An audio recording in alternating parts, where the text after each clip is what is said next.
Hey everybody, thank you so much for joining me with our Module 5 Squishy Circuits. I am currently traveling, helping my in-laws move, so please bear with me as I clumsily share my screen and do the PowerPoint presentation. Okay.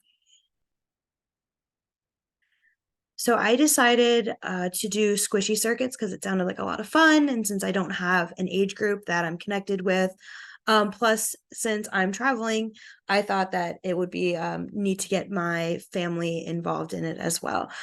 So for the design process, I started with the question of ask of how can we use the dough to create eyes for a critter? Because as I'm sure many of you figured out, I'm very into animals and making things nature centric. And the other problem that I came up with was like, wow, there's not a lot of dough. There were 6 of us. How could I make enough dough for the whole class while still being affordable and also enriching the STEM aspect of this investigation? As I imagined, I thought that a snail would be a really cool way, just because like we can make eyes with the animals, but like let's take it up a notch and make it a little more difficult. With their eyes being on stalks, I thought that this would increase the difficulty. So I started off with just a rough sketch, keeping in mind as I worked that I needed to insulate the 2 doughs so that I wouldn't create a short circuit. I quickly realized that the eyes on the stalk were on the body and they weren't really connected to the shell. Those were going to be my 2 circuit ends. So I just was like, well, let's just try it out and see what happens. And this was my red, white, and blue abomination. It did work, albeit very dimly, and it was really hard to do anything with it. And I could only really make a cyclops, and the clay kept pushing over on itself. I was like, no, this is no good.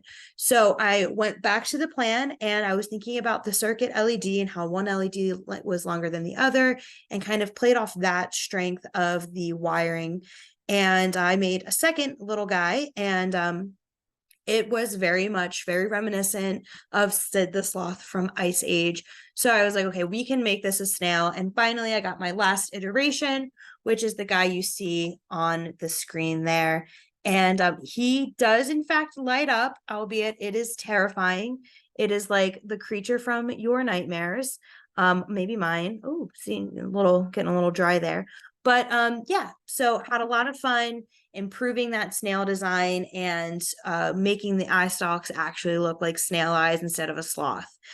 I went through doing this review with the other aspect of making the dough in mind because I was traveling and there might be some dogs barking. It's my sister's dogs.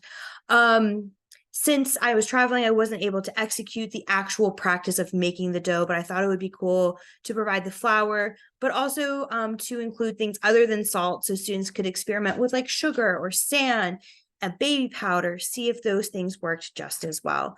So in the end, I had a lot of fun working on this, and I think that there's a lot of potential, and this just really extrapolates on the idea of taking these pre-made STEM kits and beefing them up, enriching them, and making them more interactive and more engaging for the students. So thanks everybody so much for joining me, and I hope you have a great rest of your day.